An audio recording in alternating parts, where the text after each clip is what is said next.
Regine Santo Domingo.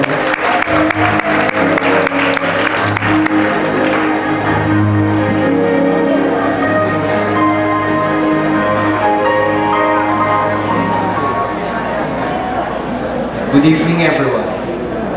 Amidst the problems and the different negative feedbacks thrown at us, we, the juniors, promise to rise from the pits of shame and fulfill our obligation as the incoming senior students of St. Mary Magdalene School.